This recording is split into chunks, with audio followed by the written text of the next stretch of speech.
Donc, pour le sujet de ce soir, je vais vous inviter à tourner dans l'Évangile selon Luc au chapitre 7. Évangile selon Luc, chapitre 7. On va lire à partir du verset 18 au verset 23.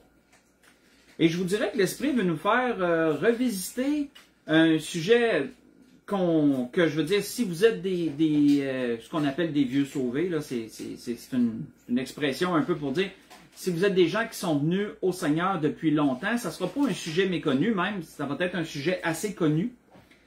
Surtout pour ceux qui n'ont pas encore reçu Jésus comme leur Sauveur et Seigneur, ou ceux qui l'ont nouvellement reçu, vont tirer plus de choses, mais l'Esprit a toujours quelque chose pour chacun d'entre nous. L'Esprit veut nous faire revisiter un sujet important ce soir et nous montrer, comment je pourrais dire, mais vous allez voir, dans le fond, je vais laisser l'Esprit exposer toutes choses et vous pourrez voir où l'Esprit veut s'en aller. Donc, dans l'Évangile selon Luc, chapitre 7, si on lit à partir du verset 18, on voit qu'il nous est dit que Jean fut informé de toutes ces choses par ses disciples. Il en appela deux et les envoya vers Jésus pour lui dire, « Es-tu celui qui doit venir, ou devons-nous en attendre un autre? » Arrivés auprès de Jésus, ils dirent, « Jean-Baptiste nous a envoyés vers toi pour dire, « Es-tu celui qui doit venir, ou devons-nous en attendre un autre? » Et à l'heure même, Jésus guérit plusieurs personnes de maladies, d'infirmités et d'esprits malins. Il rendit la vue à plusieurs aveugles. Et il leur répondit, « Allez et rapportez à Jean ce que vous avez vu et entendu. Les aveugles voient, les boiteux marchent, les lépreux sont purifiés, les sourds entendent et les morts ressuscitent. La bonne nouvelle est annoncée, aux pauvres. Heureux celui pour qui je ne serai pas une occasion de chute. » On va arrêter ici. Donc, dans ce que nous venons de lire, nous voyons une question de la part de Jean. Et je sais que, juste une parenthèse que je peux ouvrir et refermer brièvement, je sais qu'il y a plusieurs lignes de pensée par rapport à cette question que Jean a posée. Parce qu'il est difficile à concevoir pour certains que Jean le Baptiste, qui a été un puissant prédicateur de Dieu, pour Dieu, ait eu des doutes à propos de Jésus. Je sais que pour plusieurs, c'est difficile à concevoir. Donc certains disent que, j'ai déjà entendu dire que certains pensent qu'il a envoyé ses disciples vers Jésus, excusez-moi, poser cette question dans le but que ses disciples soient affermis. Non que lui doutait, mais que ses disciples soient affermis. Comme s'il avait feigné, comme s'il avait fait comme semblant d'être lui-même dans le doute, mais pour que ses disciples voient Jésus faire des miracles et qu'il entend les paroles du Seigneur. Donc certains pensent ça. Et d'autres pensent, que moi je pense aussi, que dans un temps d'épreuve difficile, où qu'on doit se souvenir que Jean n'avait pas vu Jésus faire de miracles, ils se sont croisés lorsque Jean a baptisé Jésus, mais par la suite, la Bible ne nous relate pas que Jean ait vu Jésus faire des miracles ou suivi Jésus dans son ministère. Et là, dans ce temps d'épreuve où il avait été emprisonné pour le témoignage qu'il avait rendu pour la réprimande qu'il avait fait à Hérode, mais que là, à ce moment-là, Jean aurait eu un soupçon de doute à savoir si Jésus était celui qui devait venir. Donc ça, c'est les deux lignes de pensée que vous avez déjà peut-être entendu, que pourrez entendre. Mais je referme la parenthèse parce que c'est pas là le sujet principal du message de ce soir. On voit que l'Esprit veut nous arrêter surtout sur la question de Jean ce soir. Parce que Jean demande à Jésus, à travers les disciples qu'il envoie, « Es-tu celui qui doit venir? Ou devons-nous en attendre un autre? » Et dans cette question, est révélée la grande attente que les Juifs avaient à propos de Jésus. Es-tu celui qui doit venir ou devons-nous en attendre un autre? Arrêtons-nous premièrement sur cela. Es-tu celui qui doit venir ou devons-nous en attendre un autre? Parce que cette question de la part de Jean et surtout l'affirmation qui dit « devons-nous en attendre un autre » met en évidence la grande espérance que les Juifs avaient et ce que les Juifs attendaient. on regarde les Saintes Écritures, surtout l'Ancien Testament, parce que l'Ancien Testament était et contient les livres qui ont été répertoriés avant que Jésus vienne. Autrement dit, l'Ancien Testament qui contient le Pentateuque, qui sont les 5 premiers livres, qui contient les prophètes, les écrits des prophètes, qui contient les écrits historiques, qui contient les écrits prophétiques, poétiques, qui contient tous les autres écrits. Tous ces écrits, ensemble, ont parlé à un moment ou à un autre d'un Messie qui devait venir, d'un Sauveur qui devait venir. Il y avait différentes appellations, mais les Juifs, depuis les temps les plus anciens, depuis leurs ancêtres les plus lointains, avaient entendu dire que quelqu'un un jour allait venir. Et que ce quelqu'un-là serait très spécial. Donc c'est pour ça le commentaire de Jean, es-tu celui qui doit venir ou devons-nous en attendre un autre? On voit que déjà, faites juste écouter, vous pouvez prendre des notes si vous voulez aller étudier ça plus pendant la semaine. On voit déjà que dans les bénédictions prophétiques de Jacob, dans la Genèse, on voit qu'à propos de Judas, Jacob a parlé du Shiloh qui devait venir. Vous voyez ça dans Genèse 49, verset 10. Le Shiloh qui devait venir. Shiloh qui est un mot hébreu qui veut dire à qui appartient le sceptre. Donc, autrement dit, quelqu'un en autorité. Normalement, c'est les rois qui ont des sceptres. Donc, le Shiloh veut dire celui à qui appartient le sceptre. Et Jacob prophétise qu'un jour, le Shiloh allait venir. On voit aussi que Moïse, lorsqu'il était dans le désert et qu'il parlait au peuple d'Israël, Moïse avait dit, l'Éternel ton Dieu te suscitera du milieu de toi, d'entre tes frères, un prophète comme moi, vous l'écouterez, disait-il. Voyez ça dans Deutéronome 18, verset 15. On voit que un prophète comme Ésaïe avait annoncé le Fils qui allait être le Fils de Dieu, le Fils qui allait venir, qui allait naître d'une vierge, qui serait du nom d'Emmanuel, qui veut dire Dieu parmi nous. Voyez ça dans Ésaïe 7, verset 14. Et également cité dans Ésaïe 9, verset 5. On voit que un prophète comme Daniel avait parlé, lui, du oint et du conducteur qui serait un jour retranché. Il viendrait et serait un jour retranché, qui veut dire qu'il serait mis à mort. C'est dans les prophéties de Daniel, vous voyez ça dans Daniel 9, verset 26. Également, un autre prophète du nom de Zacharie nous parle de leur roi, du roi des Juifs qui allait venir et qui entrerait triomphalement dans Jérusalem, assis sur un ânon, qui viendrait humble, assis sur un ânon, dans Zacharie 9, verset 9. Et dans bien d'autres endroits, là, j'en ai cité que quelques-uns, mais dans bien d'autres endroits, il était annoncé comme ça, quelqu'un qui allait venir, le Messie, le oint, que ce soit le roi, plusieurs appellations lui étaient données, mais les Juifs savaient qu'il y avait quelqu'un qui allait venir. De là, ce que Jean disait. Devons-nous en attendre un autre ou es-tu celui qui doit venir? On voit que la réponse que Jésus a faite à ceux qui sont venus, Jésus leur a dit, regardez, toutes les guérisons que Jésus a faites, que ce soit les boiteux qui marchent, que ce soit les aveugles qui voient, les lépreux qui sont purifiés, les paralytiques qui se lèvent, que ce soit les démoniaques qui sont délivrés, que ce soit les morts qui ressuscitent, que ce soit les prédications, les grands enseignements et prédications, tout rendait témoignage de Jésus. Tout lui rendait témoignage. C'est pour ça que Jésus a accompli ses miracles et ces choses devant ceux que j'ai envoyés, puis ensuite, ils ont dit, allez retourner voir Jean et dites-lui ce que vous avez vu. Réconfortez-le, fortifiez-le, en d'autres mots.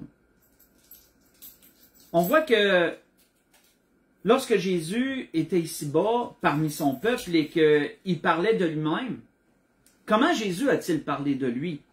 Allons voir cela premièrement dans Jean chapitre 6. Comment Jésus parlait de lui-même?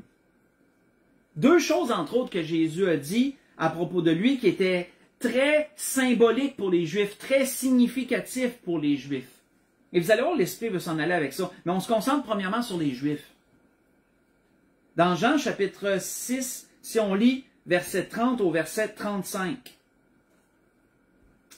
Là où on va lire, pour vous mettre dans le contexte, dans Jean chapitre 6, à partir du verset 30, on est passé le temps où Jésus a, avec quelques pains, quelques poissons, nourri toute une foule.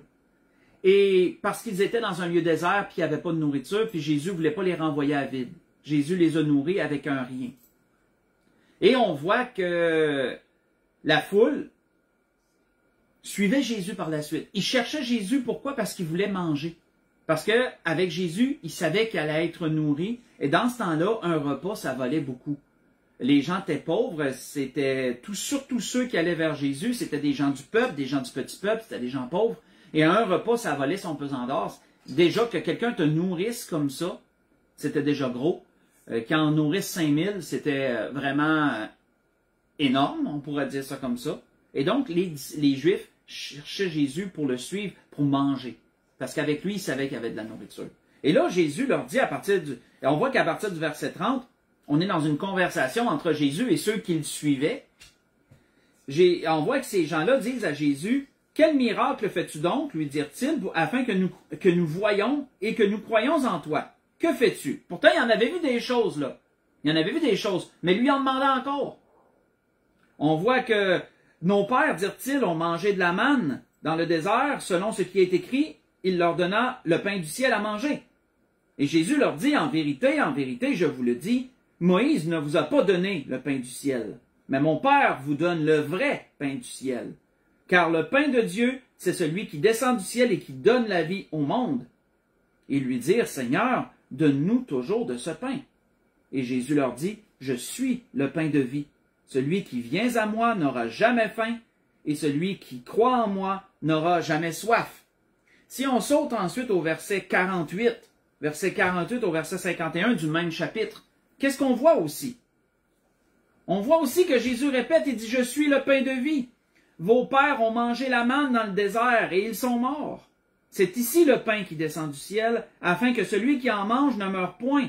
Je suis le pain vivant qui descend du ciel, qui est descendu du ciel. Si quelqu'un mange de ce pain, il vivra éternellement, et le pain que je donnerai, c'est ma chair que je vous donnerai pour la vie, que je donnerai pour la vie du monde. On va arrêter ici. Donc, nous voyons comment Jésus parlait-il de lui-même. Jésus, premièrement, s'associait à un événement vraiment significatif que leur père avait vécu dans le désert. C'était, et c'est encore d'ailleurs, répertorié dans le Pentateuque, dans l'Exode, c'est répertorié dans le Lévitique, c'est répertorié dans les Nombres.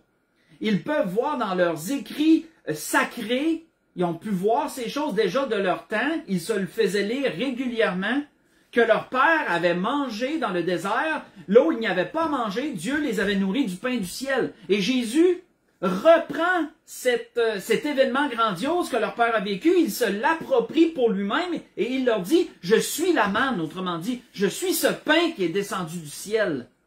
Moïse, dans le temps, il vous a nourri, mais ces gens-là qui ont mangé cette manne-là sont morts.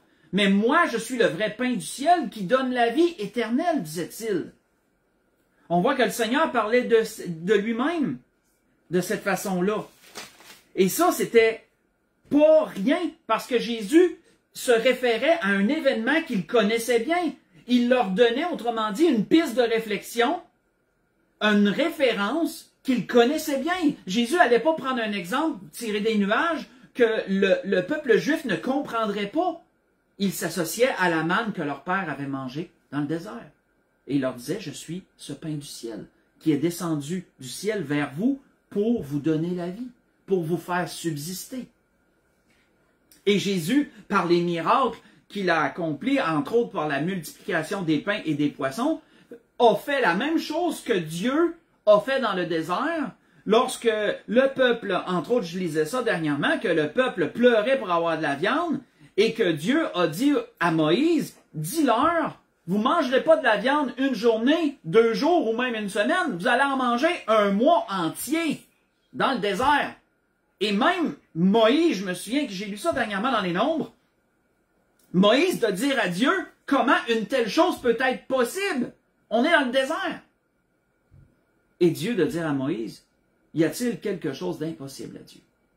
Est-ce que le bras de Dieu est trop court pour être capable de faire une telle chose. Jésus a reproduit, pas la même chose avec des cailles, mais le même événement, on pourrait dire, en nourrissant 5000 personnes, à plus petite échelle que ce qui s'est passé dans le désert, mais tout de même, il a nourri 5000 personnes dans un désert aussi. On voit que Jésus a, par ses œuvres, démontré, il reproduisait exactement ce que Dieu avait fait à leur père, et en plus, il s'associait à cette manne avec laquelle Dieu nourrit son peuple pendant 40 ans. Ils ont mangé de la manne pendant 40 années, qu'il nous est dit. Vous voyez ça dans l'Exode 16, verset 30 au verset 35, quand ils ont découvert la manne et qui est spécifié qu'ils en ont mangé 40 ans. Jésus avait aussi une autre façon de s'identifier. Il s'identifiait au pain de vie, à la manne, mais Jésus s'identifiait aussi à une autre chose qui allait être marquant pour les Juifs, qui était très marquant pour les Juifs. Pour ça, allons pas tellement plus loin, mais dans Jean chapitre 7, allons voir là. C'est pas tellement plus loin. Dans Jean chapitre 7. Jean chapitre 7, on va lire à partir du verset 37 au verset 39. Pour ce deuxième exemple, je vous situe, on est pendant la fête des tabernacles. Et ça, c'est pas une fête, c'est pas pour rien. Je veux dire, c'est une fête, mais je veux dire, c'est pas une fête banale. La fête des tabernacles, c'était la fête qui rappelait au peuple juif présent au temps du Seigneur comment leur père avait vécu dans le désert. Pendant cette fête qui était la fête des tabernacles, ils devaient aller chercher des rameaux et des grandes feuilles, je ne me souviens plus de quel arbre, je pense que c'est des rameaux que ça s'appelle. Ils devaient migrer, au moins un membre de la famille, ou la famille devait pèleriner vers Jérusalem. Et dans les plaines alentours de Jérusalem, les gens allaient chercher les feuilles des arbres alentours de rameaux, et ils se bâtissaient des tentes, des abris temporaires. Ils devaient rester dans ces abris-là pendant une semaine. La fête durait 7 jours, et pendant 7 jours, ils devaient vivre comme leur père avait vécu dans le désert. Ils devaient coucher dans ces tentes-là qu'ils s'étaient eux-mêmes fait avec ces branches. C'était la fête des tabernacles, et ça, c'était pour leur rappeler le pèlerinage de leur père dans le désert. Pendant cette fête, à la fin de cette fête, lorsque tout le monde était réuni dans Jérusalem, on voit que là, Jésus dit, à partir du verset 37, de Jean chapitre 7, le dernier jour, le grand jour de la fête, parce que le dernier jour était spécial, parce que là, les gens se réunissaient. Ils sortaient de leur tente, ils se réunissaient. Et le dernier jour, le grand jour de la fête, Jésus, se tenant debout, s'écria, « Si quelqu'un a soif, qu'il vienne à moi et qu'il boive. Celui qui croit en moi, des fleuves d'eau vive couleront de son sein, comme dit l'Écriture. » Il dit de cela de l'Esprit que devaient recevoir ceux qui croiraient en lui. Car l'Esprit n'était pas encore, parce que Jésus n'avait pas encore été glorifié. On voit que Jésus s'est également présenté comme étant l'eau de vie, comme étant cette eau que leur père dans le désert, lorsqu'ils avaient soif, Dieu avait dit à Moïse, frappe le rocher et de l'eau en sortira. Et lorsqu'ils avaient soif, qu'ils continuaient à voyager, qu'ils avaient soif, il y avait toujours un rocher où qu'ils arrêtaient, et c'était toujours de ce rocher que Dieu faisait jaillir de l'eau pour qu'ils puissent boire. Donc, partout qu'ils allaient, qu'ils pèlerinaient pendant ces 40 années-là, Dieu les abreuvait. Dieu leur avait donné le pain du ciel, la manne, pour qu'ils les nourrirent en cours de route. Et lorsqu'ils avaient soif, ils arrêtaient à un endroit, il y avait un rocher. Dieu permettait que l'eau sorte du rocher, que Moïse le frappe ou qu'il lui parle, mais on sait que Moïse a fait l'erreur de le frapper encore, mais peu importe, c'est pas le sujet principal. Mais Dieu faisait jaillir de l'eau du rocher le plus dur, comme il est écrit, et là, le peuple s'abreuvait, pouvait subsister, il pouvait s'abreuver. Et Jésus s'approprie ce deuxième exemple, il se l'approprie à lui-même et il dit, je suis l'eau de vie. Je suis le pain du ciel, je suis l'eau de vie. Si vous avez soif, venez à moi, je vais vous abreuver, disait le Seigneur. C'est pas banal comme association encore. On voit que Jésus avait d'ailleurs donné un exemple similaire à la Samaritaine dans Jean 4, versets 10 à 14, pour ceux qui voudraient aller relire ça. Tout Juif du temps du Seigneur connaissait ces deux événements-là. Tout Juif du temps du Seigneur connaissait ces deux événements-là. Et Jésus, non seulement avait démontré à travers sa personne tous les miracles qu'il avait fait, tout ce qu'il avait fait de spécial, son enseignement, il démontrait vraiment qui il était. En plus, il s'appropriait des exemples tellement parlants pour le peuple juif. Encore là, il pouvait l'associer. Il pouvait l'associer à Jésus. D'ailleurs, l'apôtre Paul, lorsqu'il a voulu expliquer ses principes à l'Église, aux païens convertis, comment l'apôtre Paul a-t-il expliqué ces deux événements-là? Et les a-t-il associés à Jésus? L'apôtre Paul a dit, « Ils, en parlant des Juifs, ont tous mangé le même aliment spirituel. Et ils ont tous bu le même breuvage spirituel qui les suivait, et ce rocher était Christ. » Voyez ça dans 1 Corinthiens 10, versets 3 et 4.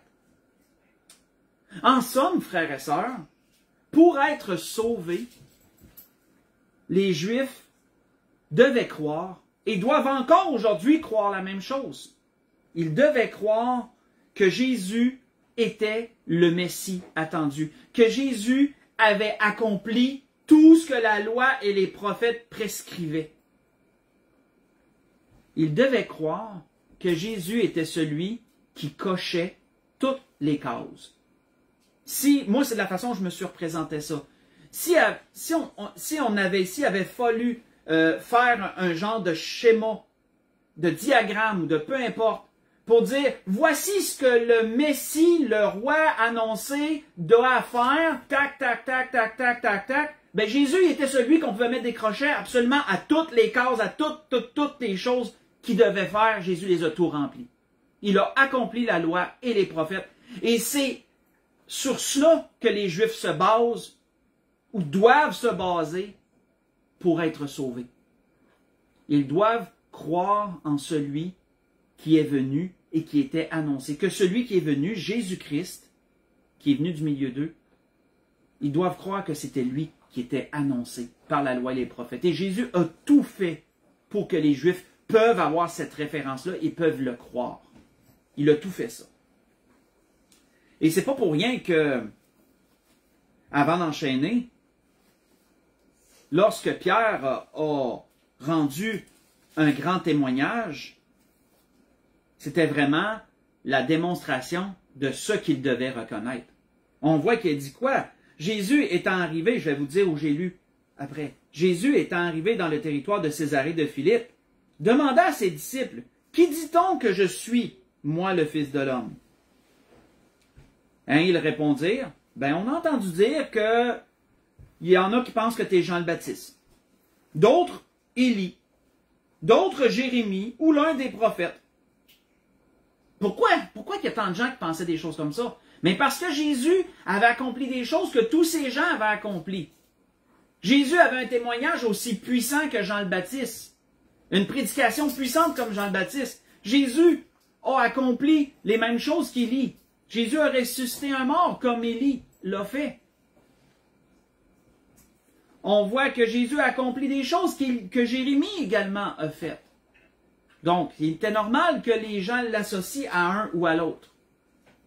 Et on voit que Jésus dit à ses disciples, « Et vous, leur dit-il, qui dites-vous que je suis? » Et Simon-Pierre répondit, « Tu es le Christ, le Fils du Dieu vivant. » Vous voyez ça dans Matthieu chapitre 16, verset 13 au verset 16. Voici ce que les Juifs, entre autres, doivent croire. Les Juifs, frères et sœurs, partent. Si on peut s'imaginer, si on peut comprendre ce que l'Esprit veut nous dire ce soir. D'un côté, il y a les Juifs, de l'autre côté, il y a les païens. Les deux partent d'un endroit différent pour se rendre à un même point qui est Jésus-Christ. Les Juifs partent de tout ce qu'ils ont reçu de leur Père, partent de ce qu'ils ont entendu des écrits, de ce qu'ils attendaient. Et pour être sauvés, doivent croire que Jésus était celui qui était annoncé, est celui qui était annoncé. Ils devaient croire cela au temps où le Seigneur a donné sa vie et qu'il est venu et qu'il a donné sa vie par la suite. Autant qu'aujourd'hui, un Juif, je suis pas mal certain qu'il n'y a pas de Juifs qui vont m'écouter, là. J'aimerais bien ça, mais je sais pas. Mais autant de nos jours, si un Juif connaît son histoire, connaît les écrits des prophètes, un Juif encore aujourd'hui doit croire les mêmes choses. Un Juif doit croire que Jésus est celui qui était annoncé, qui était tant attendu, qui est tant attendu par les Juifs. Malheureusement, la majorité de la nation juive n'ont pas cru cela, et ils attendent encore la venue de leur Messie. Et on sait ce que ça va donner. Mais ça, c'était pour les Juifs. Quand on pense aux païens maintenant, les païens, frères et sœurs, aussi, c'est différent. Les païens, ça nous concerne. Nous sommes, avant d'être sauvés, nous étions des païens. Nous étions comment je pourrais dire, dans ceux qu'on appelle païens, puisqu'on n'est pas juifs de naissance. On n'est pas juifs de race. Tous ceux qui ne sont pas juifs de race, c'était considéré comme des païens. Donc, nous étions aussi des païens. Et quand on regarde les païens, d'où ils viennent pas de la même place que les Juifs. Dans le sens que nous, on n'est pas le peuple élu de Dieu. Les païens ne sont pas le peuple qui a été élu par Dieu, comme les Juifs peuvent le dire de leur père Abraham, qui ont tous été issus de cet homme. Nous ne sommes pas issus d'un seul homme que Dieu a appelé un jour. Nous ne sommes pas le peuple élu de Dieu, comme les Juifs. Nous n'avons pas d'écrit qui nous annonçait un Messie à venir sur lequel nous nous appuyions et qu'on se disait, nous autres aussi, ben, on en attend un qui va venir un jour. On n'est pas basé, nous, on n'est peut-être pas basé sur ces écrits-là. Peu importe qui nous sommes, de quelle nation nous venons parmi les païens, aucune nation païenne a ça. Aucune. On n'a pas d'ancêtre commun qui aurait eu une révélation de Dieu au départ. Il ne nous a pas été annoncé qu'un Shiloh allait venir un jour pour nous, qu'un roi allait venir un jour pour nous. Je parle avant de connaître Jésus, là. Avant de connaître Jésus, là. Nous, frères et sœurs, les païens, peu importe d'où nous venons, nous sommes issus de toutes sortes de traditions. Nous venons de toutes sortes de traditions, avec toutes sortes de folklore, de traditions qui sont basées sur l'idolâtrie. Toutes nos croyances, si on recule nos croyances de nos arrière-grands-pères, là, lointains, avant la religion catholique même, là, lointains, nous venons tous de croyances païennes. Nous venons tous d'idolâtrie à la base. Et donc, comment Jésus pouvait-il être présenté à nous? Jésus ne pouvait pas nous être présenté comme étant le Messie qui devait venir, comme étant le oint qui allait venir. On n'attendait pas ça, nous autres. On n'attendait rien pendant tout, en fin de compte. Nous, on vivait sur des mensonges. Comment l'Évangile devait-il et doit-il nous être apporté à nous, païens? Allons dans les Actes au chapitre 17. On va voir comment l'apôtre Paul le si bien appelé les païens. Comment l'apôtre Paul l'a si bien démontré. Dans ce grand discours, pas dans le sens qui est long, mais dans le sens qui est vraiment très démonstratif de comment nous, les païens, sommes appelés à la grâce. Comment nous, les païens, on est sauvés. Les Juifs ont un certain cheminement à faire pour être sauvés. Les païens aussi ont un autre cheminement à faire. Et ce n'est pas le même que les Juifs. Mais ça mène au même point, par exemple. Mais ce n'est pas le même. On voit dans les Actes chapitre 17, lorsque l'apôtre Paul a rendu le témoignage de Jésus-Christ aux Athéniens, qui étaient grecs à cette époque-là, qui étaient païens, donc eux aussi considérés païens, qu'est-ce qu'il leur a dit à partir du verset 23? Actes chapitre 17, à partir du verset 23. Il a dit, au verset 22, Paul, debout au milieu de l'aréopage, dit, « Homme athénien, je vous trouve à tout égard extrêmement religieux. » Et c'était ce que nous étions dans le passé. C'était ce que nos pères, nos arrière-grands-pères, et d'aussi loin qu'on peut voir les traditions qu'ils menaient, ils étaient religieux, dans le sens qu'il y avait un ensemble de principes et ils croyaient à faire la bonne chose à travers ces principes-là. Ils étaient, comme les Athéniens étaient, extrêmement religieux.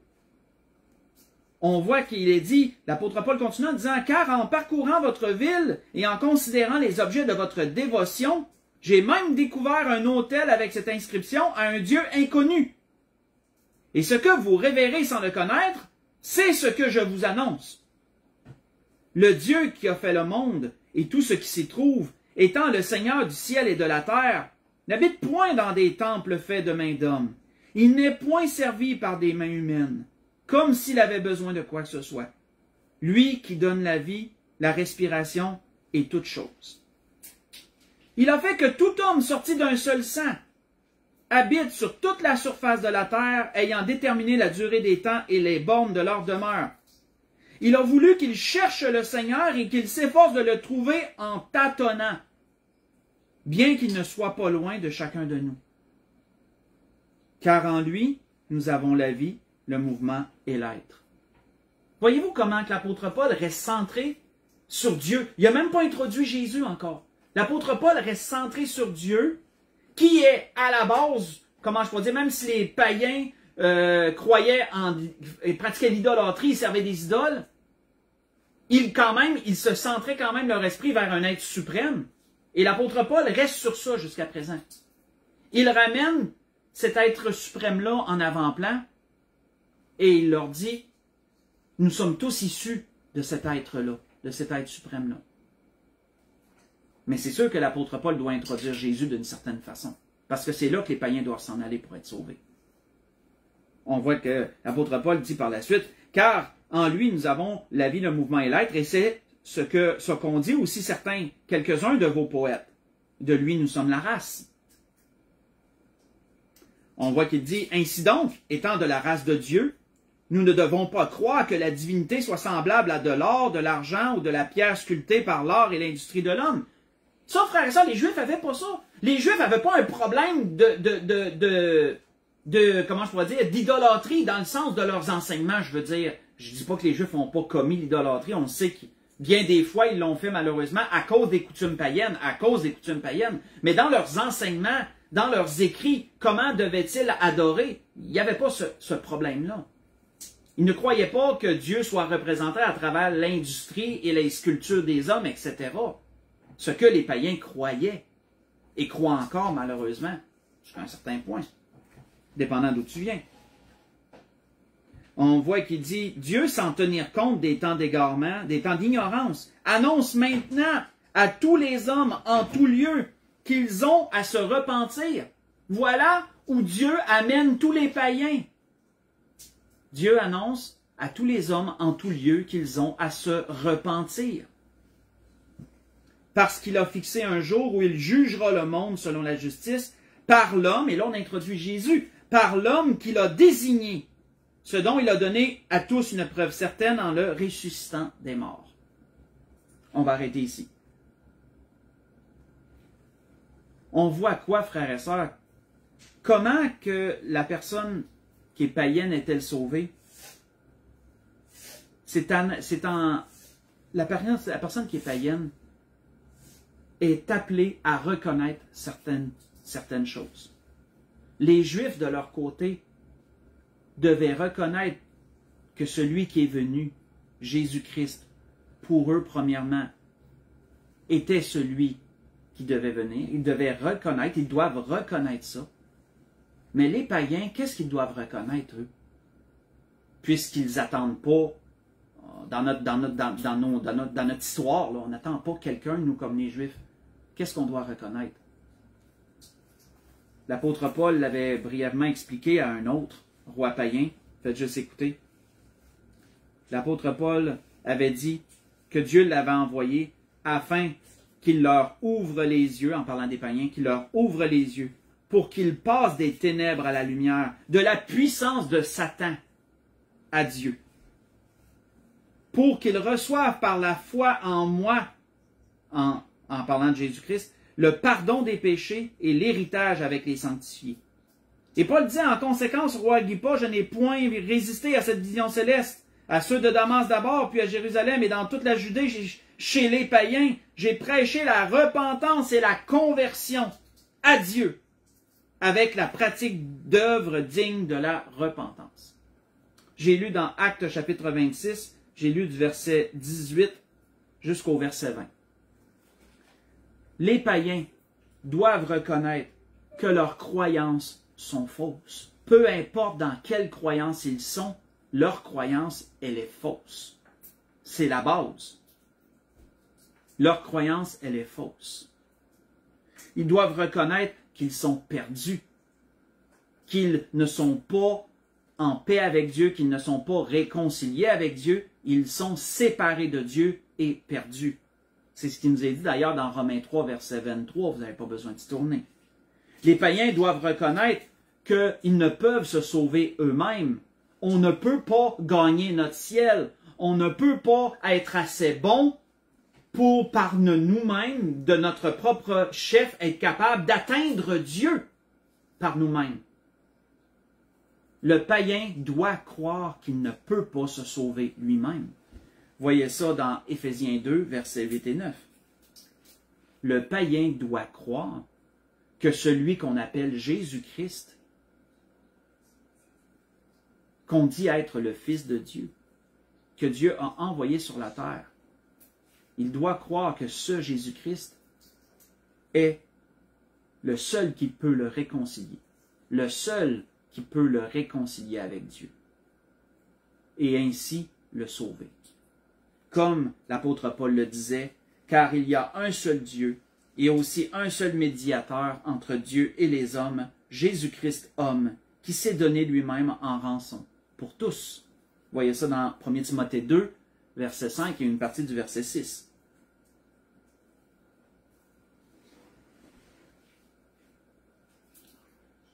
Les païens sont amenés à reconnaître que ce qui a été premièrement annoncé aux Juifs dans la Bible, même si ça ne leur parle pas directement, parce que ça ne fait pas partie de leur histoire, doivent croire que ce salut annoncé premièrement aux Juifs, mais que Dieu, par sa grâce, a étendu sur eux aussi, c'est vrai. Ils doivent croire que c'est vrai. Que Dieu, par grâce, dans un don immérité, leur donne également cela.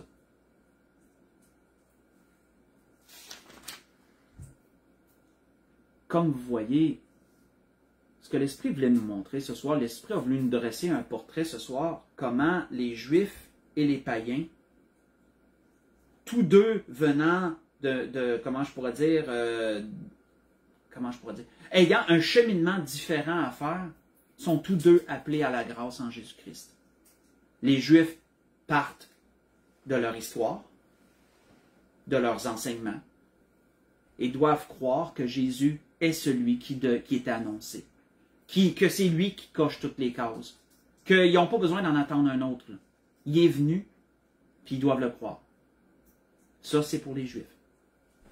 Les païens, eux, doivent croire que peu importe la croyance qu'ils ont, si ce n'est pas basé sur Jésus-Christ venu en chair pour les réconcilier avec Dieu, pour les sauver, c'est faux.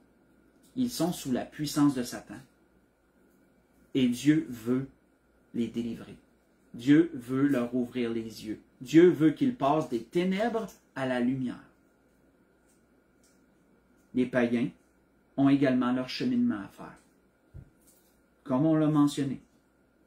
Ils doivent reconnaître que leur croyance est fausse. Ils doivent reconnaître qu'ils ne peuvent pas sauver eux-mêmes. Ils ne peuvent pas gagner le ciel comme la grande religion l'a si bien enseigné faussement. On ne peut pas gagner notre ciel. Le ciel est offert, il est donné, il est offert par grâce. Mais nous sommes, les païens, appelés à nous repentir. Nous sommes appelés à nous repentir. Et à travers la repentance, croire à l'œuvre de Jésus-Christ à la croix, qui a été premièrement envoyé pour les Juifs, mais qui également s'est donné pour nous, parce que Jésus est mort pour tous, que la Bible nous dit, autant les Juifs que les païens. C'était ce que l'Esprit voulait nous donner ce soir. Comme je vous l'ai dit, si vous êtes quelqu'un qui avait reçu Jésus comme votre sauveur depuis longtemps, peut-être que ce message-là, ce soir, ne vous a pas tellement touché. Parce que vous vous êtes probablement dit, ben, je sais tout ça. Mais il ne faut pas oublier que l'Esprit parle aussi à ceux qui ne sont pas sauvés encore. L'Esprit parle à ceux qui sont jeunes dans le Seigneur et qui n'ont pas encore beaucoup de connaissances dans le Seigneur. L'Esprit veut exposer, veut agrandir la connaissance de sa grâce et démontrer avec plus de clarté le plan que Dieu a fait, que Dieu a accompli ou que Dieu a dressé, autant pour les Juifs que pour les païens. Et c'était ça que l'Esprit voulait nous démontrer encore ce soir. Pour conclure, on va aller dans Éphésiens chapitre 2. Si vous voulez me suivre avec moi pour conclure. Éphésiens au chapitre 2. Éphésiens chapitre 2, on pourra lire à partir du verset 13 et on va conclure là-dessus. L'apôtre Paul parle aux Éphésiens de cette réunion des Juifs et des païens, qui étaient autrefois séparés, qui n'avaient aucune relation les uns avec les autres. Parce que la Bible dit clairement que les Juifs n'avaient pas de relation avec les païens.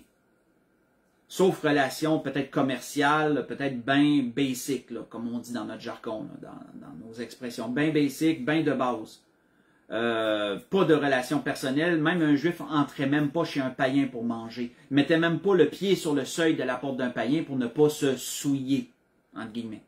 C'est pour ça que Pierre, quand il a été amené chez Corneille, il a fallu que Dieu le prépare, parce que sinon il n'aurait jamais voulu franchir la porte du seuil, le seuil de la porte de Corneille. Parce que Pierre l'avait dit à Corneille, il dit normalement, là, j'entrerai pas ici, moi, parce que je suis juif, tout est païen. Mais l'Esprit m'a montré, Dieu m'a montré de ne pas regarder personne comme impur. Et donc Pierre est entré chez un païen, ce qui ne se faisait pas. On voit que l'apôtre Paul parlait aussi aux Éphésiens de la réunion du juif et du païen, qui est merveilleuse. Il dit à partir du verset 13, d'Éphésiens chapitre 2, il dit, mais maintenant, en Jésus-Christ, vous qui étiez jadis éloignés, en parlant des païens, vous avez été rapprochés par le sang de Christ. Car il est notre paix, lui qui des deux, les Juifs et les païens, n'en a fait qu'un, et qui a renversé le mur de séparation, l'inimitié, ce que je viens de vous mentionner, le fait qu'un ne visitait pas l'autre, le fait que les deux étaient séparés, qu'ils ne se copinaient pas, qu'ils ne se... comment je pourrais dire, ne se mêlaient pas, ne se fréquentaient pas. Donc, il a renversé l'inimitié, ayant anéanti par sa chair la loi des ordonnances dans ses prescriptions. Ça faisait partie des prescriptions, ça faisait partie de la loi, qu'un juif ne devait pas se mêler avec un païen. Il a voulu créer en lui-même avec les deux un seul homme nouveau, en établissant la paix, et les réconcilier avec Dieu, l'un comme l'autre, en un seul corps par la croix, en détruisant par elle l'inimitié. Il est venu annoncer la paix à vous qui étiez loin et la paix à ceux qui étaient près. Oui, frères et sœurs, les Juifs étaient plus près de nous. Ils étaient plus près de nous. Plus près que nous de Dieu. Les Juifs étaient plus près que nous de Dieu. C'est le peuple élu de Dieu dès les temps anciens. Ils doivent encore d'ailleurs avoir ce même respect, doivent avoir encore un grand respect pour le peuple juif. Et je ne dis pas qu'ils sont parfaits, mais c'est le peuple élu de Dieu dès les temps anciens. Et ça reste encore aujourd'hui le peuple élu de Dieu. Ils étaient prêts, ils sont prêts, ils étaient prêts de Dieu. À ceux qui étaient prêts, mais qui était loin de Dieu, c'est nous. Les païens, nous étions loin de Dieu. Donc, le salut est annoncé à ceux qui y étaient près et à ceux qui étaient loin. Et l'un comme l'autre, Dieu les a réunis en Jésus-Christ. Tous deux ont la grâce de pouvoir être sauvés s'ils font leur cheminement pour venir à Jésus-Christ. Il est venu annoncer la paix à vous qui étiez loin et la paix à ceux qui étaient près, car par lui, par Jésus-Christ, l'un et l'autre, nous avons accès auprès du Père dans un même esprit. Et c'était ce que l'Esprit voulait nous donner ce soir. Donc, comme je vous le disais, je ne pense pas qu'il y ait de Juifs qui n'aient pas encore converti à Christ qui m'écoutent. Ce serait vraiment un beau miracle s'il y en a un qui viendrait qu'à m'écouter. Mais s'il y aurait un Juif croyant en la Torah qui m'écouterait, ben je lui dirais ce que la Bible nous enseigne. Il doit reconnaître que Jésus est celui qui l'attend. Celui que ses pères, les prophètes ont parlé, etc. Il doit croire cela par la foi et il sera sauvé. S'il y a des païens qui nous écoutent, ce qui est plus probable, et qui ne sont pas sauvés, ils doivent croire que leur croyance est fausse, doivent se repentir, doivent reconnaître que celui qui est annoncé, Jésus-Christ, il est vrai. Il est mort pour leurs péchés. Il est celui qui peut les réconcilier avec Dieu et qu'ils doivent le reconnaître et l'accepter comme sauveur Seigneur personnel. Et ainsi, ils seront sauvés. L'un comme l'autre ont la grâce d'être sauvés. Parce que c'est ce que la parole de Dieu, c'est ce que la Bible nous dit. C'était ce que l'Esprit voulait rappeler ce soir. Donc, je voulais vous souhaiter à tous et à toutes un bon restant de semaine. Que le Seigneur vous bénisse, qu'il vous dirige en toutes choses, qu'il vous conduise dans tous vos besoins. Et pour l'Église de l'Espérance, on va se dire à samedi soir pour notre réunion de prière. Et après ça, dimanche matin. Donc, je vous aime. Que le Seigneur vous garde tous. Bonne fin de soirée.